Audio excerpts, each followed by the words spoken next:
Hello मेरे प्यारे से दोस्तों, जैसा कि हमने पिछले एपिसोड में देखा था कि शीहाओ को बचाने के लिए वो अननोन सी लेडी ने लॉन्ग रिवर ऑफ टाइम को ही डिस्ट्रॉय कर दिया था अपनी पावर से, जिसकी वजह से जो इमॉर्टल शीहाओ को मारने के लिए आया था वो उस रिवर के डिस्ट्रॉय होते ही वो भी यहाँ से गायब हो चुका था, जहाँ पे उस अननोन सी लेडी ने अपने जाइंट से ब्लैक जार और साथ में 2 फेरी स्टोन भी शीहाओ के लिए एज अ गिफ्ट छोड़ के जाती है। और जब शीहाओ अपने दोस्तों के पास आता है तो कुछ तियानशेन एकेडमी के डिसाइबल शीहाओ के दोस्तों को परेशान कर रहे होते हैं, इसलिए शीहाओ मूशेन से कहता है कि जाकर के उन सारे ही डिसाइबल्स को अच्छी तरीके से कूटो। शीहाओ की बात को सुनकर के मूशेन खड़ा हो जाता है और वो तुरंत ही टेलीपोर्ट होकर के तियानशेन एकेडमी के डिसाइबल्स के सामने खड़ा हो जाता है। मेरे प्यारे दोस्तों, इस एपिसोड को स्टार्ट करने से पहले मैं अपने व्यूअर्स और जिन प्यारे भाइयों ने मेरी पिछली वीडियो पे कमेंट किया है, मैं उन सबको तहे दिल से धन्यवाद कहना चाहता हूँ। साथ में मेरे नए व्यूअर्स, आप भी इसी तरीके से कमेंट कर सकते हैं। मैं आपकी कमेंट का स्क्रीनशॉट लेके अपनी नेक्स्ट वीडियो में उसे शो ज़रूर करूँगा। और साथ में मेरे प्यारे दोस्तों, आपको ये वीडियो कैसी लगी कमेंट बॉक्स में हमें ज़रूर बताइएगा और प्लीज़ चैनल को लाइक और शेयर सब्सक्राइब करके हमें सपोर्ट ज़रूर करें। अब बिना देर के इस एपिसोड को हम स्टार्ट करते हैं। इस एपिसोड की स्टार्टिंग में हमें मूशेन को दिखाया जाता है जो कि अपनी फिनिक्स पावर को एक्टिवेट करके सीधा ही अपने सामने मौजूद तियानशेन एकेडमी के उन सारे ही डिसेबल्स के ऊपर अटैक करना शुरू कर देता है जिन लोगों ने शीहाओ के दोस्तों को बुली किया था, जहाँ पे उन लोगों की हालत हद से ज़्यादा ख़राब हो चुकी थी। वहीं पे मूशेन अपने पास्ट की बातों को याद करता है, जहाँ पे मूशेन के मास्टर ने मूशेन से कहा था कि ये जो 9 हेवन 10 अर्थ है, इसके अंदर कई सारे मॉन्स्टर और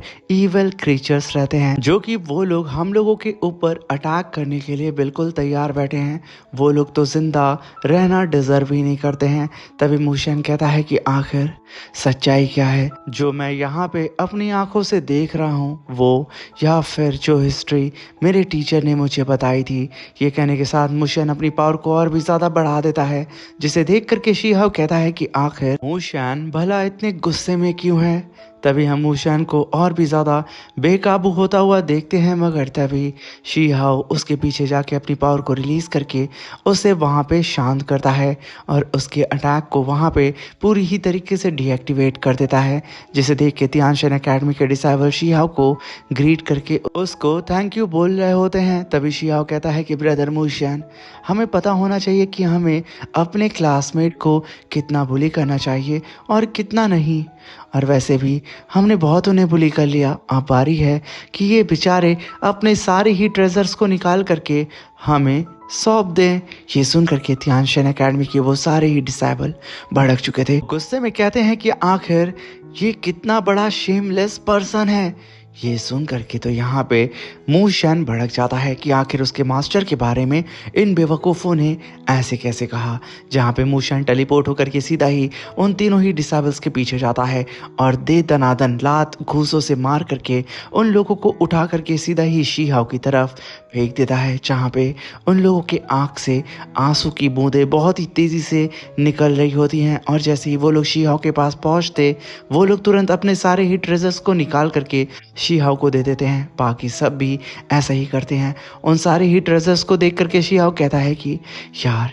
ये सारे ही ट्रेजर्स तो मेरे लिए वेस्ट हैं। ये कहने के साथ शीहाओ उन सारे ही ट्रेजर्स को फेंकने लगता है इधर उधर, मगर तभी शीहाओ की नज़र वहाँ पे मौजूद एक ट्रेजर पे पड़ जाती है, जो कि और कुछ नहीं जेड स्पिरिट होता है, जिसे देख करके शीहाओ कहता है कि इसे हासिल करने के लिए मैंने ना जाने कितने पापड़ बेले हैं और मैंने तो एक खड़े ताबूत को भी उखाड़ लाया था, मगर फिर भी अभी तक ये मुझे नहीं मिला है। और देखो ना, मुझे इस ट्रायल के अंदर कितने आसानी से ये मिल गया। ये कहने के साथ शीहाओ उस जेड स्पिरिट को ले लेता है, मगर जैसे ही शीहाओ ने उसे पकड़ा था, आसमान में एक पोर्टल अपीयर होता है और एक ब्लैक मैन अपीयर होता है, जो कि गुस्से में आकर के शीहाओ से कहता है कि आखिर तुम्हारी हिम्मत कैसी हो गई इस तरीके से मिसबिहेव करने की, तुम मिस वॉन्गजी के सर्वेंट हो तो थोड़ा सा अच्छे से बिहेव करो, वरना ऐसा ना हो कि मुझे पर्सनली तुम्हें सज़ा देनी पड़े। ये सुन करके मूशन गुस्से में सीधा ही उसके ऊपर अटैक करने के लिए अपनी पावर को रिलीज़ करके आगे बढ़ रहा होता है, मगर यहाँ पे मूशन कुछ रिएक्ट कर पाता उससे बहुत ही तेज़ी से शी-हाओ अपनी पावर को रिलीज़ करके सीधा मूशन के बगल से गुजरता है, जिसे देख के मूशन भी चौंक चुका था और सीधा ही जा करके उस कल्टीवेटर के सामने खड़ा होकर के कहता है कि तूने क्या बोला। ये कहने के साथ ही शी-हाओ खींच करके एक थप्पड़ उसके गाल पे दे मारता है, जहाँ पे वो कल्टीवेटर सीधा ही जा करके एक चट्टान से टकराता है और वो चारों ही खाने वहीं पे चित हो चुका था, उसकी हालत ख़राब हो चुकी थी। तभी शी-हाओ कहता है कि आखिर ये बेवकूफ़ कौन है, जहाँ पे वो सारे ही डिसेबल कहते हैं कि ये मिस वॉन्गजी की ही फैमिली से बिलोंग करता है और इसके फादर वॉन्ग फैमिली के चीफ कमांडर हैं। जिसे सुन के शी-हाओ कहता है कि अच्छा, ये बड़े कुत्ते का छोटा पिल्ला है। ये सुन करके वो ब्लैक कल्टीवेटर भड़क जाता है और वो गुस्से में शी-हाओ से कहता है कि तुमने अब बहुत बोल दिया, तुमने मेरे ऊपर अटैक करके बहुत बड़ी गलती कर दी है। मिस वॉन्गजी तुम्हें नहीं छोड़ेंगी, वो अपने डायमंड ब्रेसलेट जो कि तुम्हारे सर पे है उसका इस्तेमाल करके तुम्हारी सोल को डिस्ट्रॉय कर देंगी। तभी शी-हाओ उसके सामने आता है और कहता है कि अरे, इस डायमंड ब्रेसलेट के बारे में तो मैं पहली बार सुन रहा हूँ। और तभी वो ब्लैक मैन कहता है कि अच्छी बात है, तुम डरो, तुम्हें घुटने के बल आकर मुझसे और मिस वॉन्गजी से माफ़ी मांगनी चाहिए, वरना तुम्हारी खैर नहीं। तभी शी-हाओ कहता है कि ना तो तुम्हारी और ना ही तुम्हारी वॉन्ग फैमिली की और ना ही तुम्हारी मिस वॉन्गजी की इतनी औकात है कि वो मुझे घुटनों के बल ला करके मुझसे माफ़ी मंगवा सकें। ये सुन करके वो ब्लैक मैन कहता है कि बच्चे, तू तो अब मरेगा मिस वॉन्गजी के हाथ में। अब ये सुन के शी-हाओ भड़क चुका था, वो खींच के एक लात सीधा ही उस कल्टीवेटर की खोपड़ी पे दे मारता है।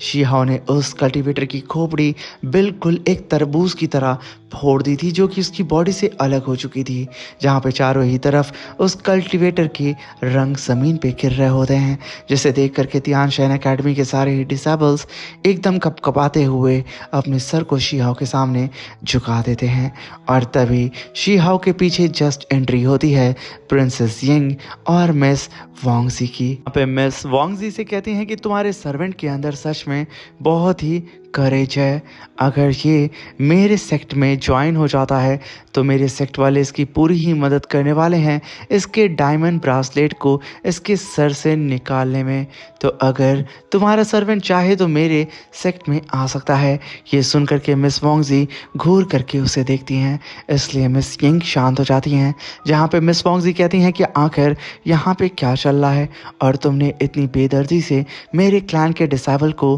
क्यों मारा। तभी शी-हाओ कहता है कि इस बेवकूफ़ ने मेरे पीठ पीछे अटैक किया, इसलिए मैंने काउंटर अटैक किया और ये बेवकूफ़ कल्टीवेटर मेरे काउंटर अटैक को बर्दाश्त ही नहीं कर पाया और बेवजह यहाँ पे मारा गया। बस इतनी सी बात है। जहाँ पे मिस वॉन्गजी सीधा ही शी-हाओ की ओर देखती हैं, तभी शी-हाओ घूर करके उन तीनों ही डिसेबल्स को देखता है, जहाँ पे वो तीनों ही डिसेबल कांपते हुए कहते हैं कि यहाँ पे ब्रदर सही कह रहे हैं, यहाँ पे तो मिस वॉन्गजी आपके क्लैन के डिसेबल ने ब्रदर के पीठ पीछे अटैक किया था और कुछ भी नहीं। जहाँ पे मिस वॉन्गजी ये सुन करके अपने मन में कहती हैं कि ये मेरा सर्वेंट हर गुजरते दिन के साथ मेरे हाथ से फिसलता जा रहा है, अगर ऐसे ही चलता रहा तो ये जल्दी मुझसे आज़ाद हो जाएगा, इसलिए मुझे इससे दोस्ती बना के रखनी होगी। ये कहने के साथ मिस वॉन्गजी अपने पास से एक स्क्रोल को निकालते हैं, जो कि ड्रीम स्क्रोल होता है, जो स्क्रोल उन्हें इसी ट्रायल लैंड के अंदर मिला था, यानी कि इस बैटलफील्ड के अंदर, जहाँ पे वो शी-हाओ से कहती हैं कि जब हम लोग तियानशेन एकेडमी के अंदर लौट जाएंगे तो हम साथ में बैठ करके इस स्क्रोल को कल्टीवेट करेंगे, क्या तुम मेरे साथ इसे कल्टीवेट करना चाहोगे। तभी मिस यिंग कहती हैं कि गजब की अपॉर्चुनिटी है ये तो, कहीं ऐसा तो नहीं इस कल्टीवेशन के आड़ में कुछ और ही हो। ये कहने के साथ वो सीधा ही मिस वॉन्गजी को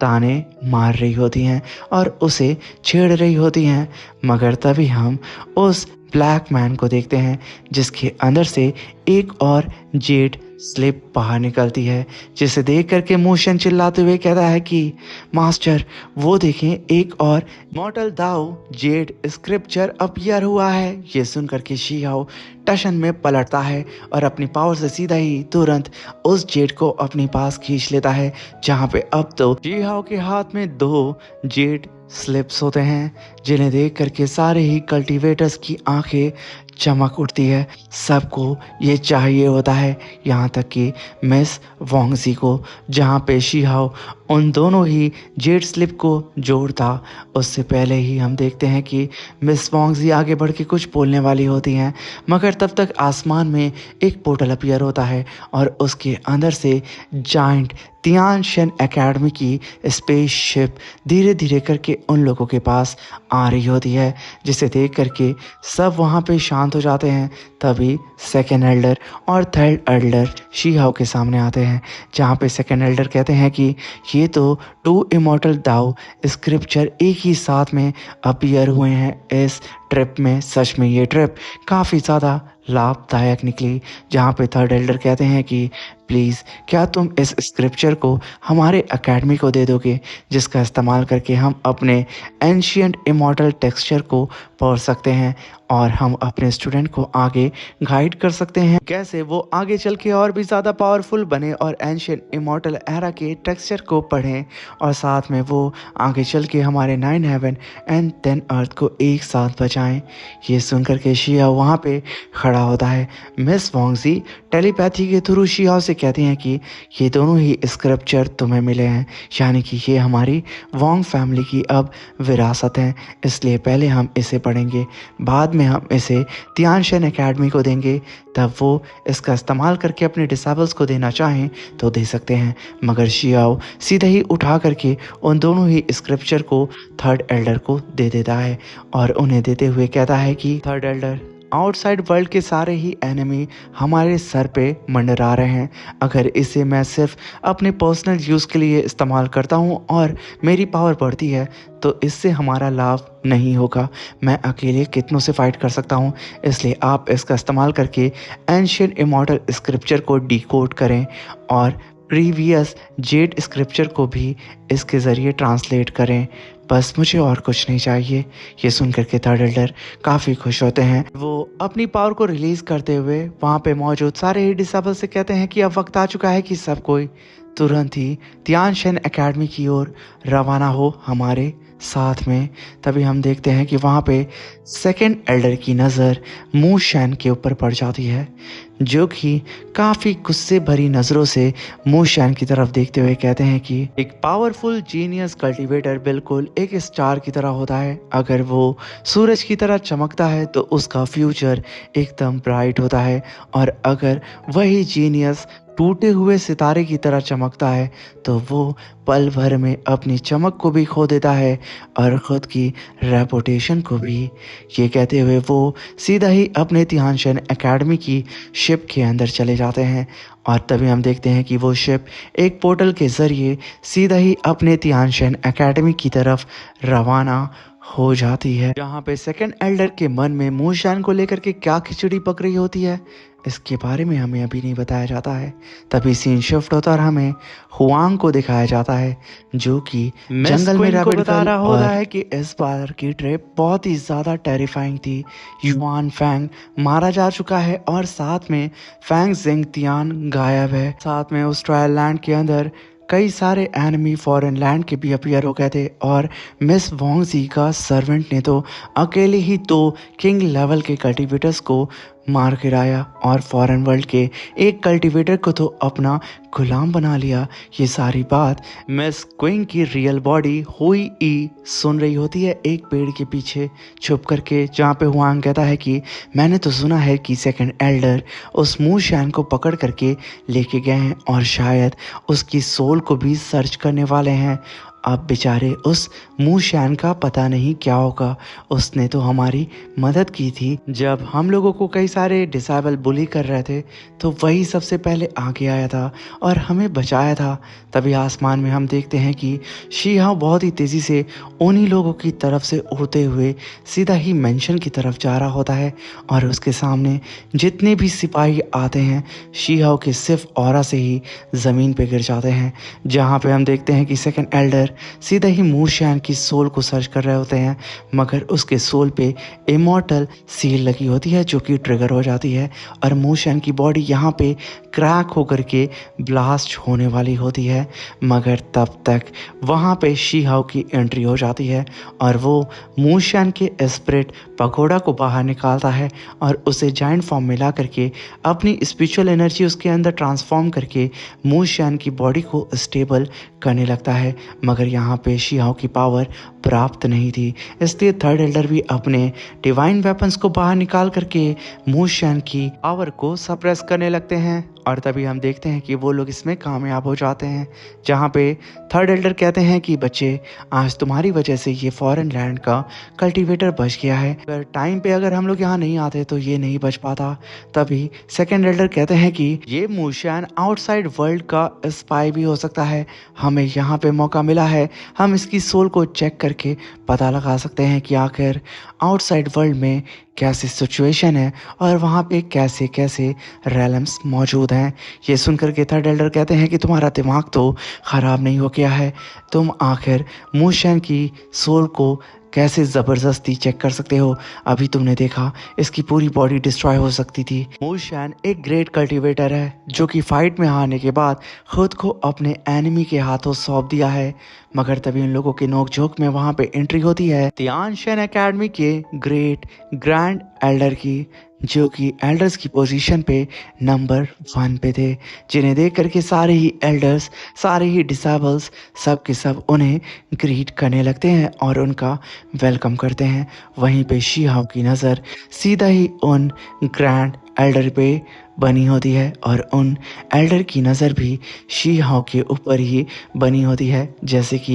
ये दोनों ही एक दूसरे से आंखों ही आंखों में कुछ कह रहे हों। इसी के साथ हमारा ये शानदार सा एपिसोड भी आंखों ही आंखों में ख़त्म होता है। Thank you for watching, bye bye, take care, love you all. और प्लीज़ चैनल पे अगर नए आए हैं तो प्लीज़ चैनल को लाइक शेयर सब्सक्राइब करके हमें सपोर्ट ज़रूर करिएगा। आपका एक छोटा सा सपोर्ट हमारे लिए बहुत ज़्यादा बड़ी अहमियत रखता है।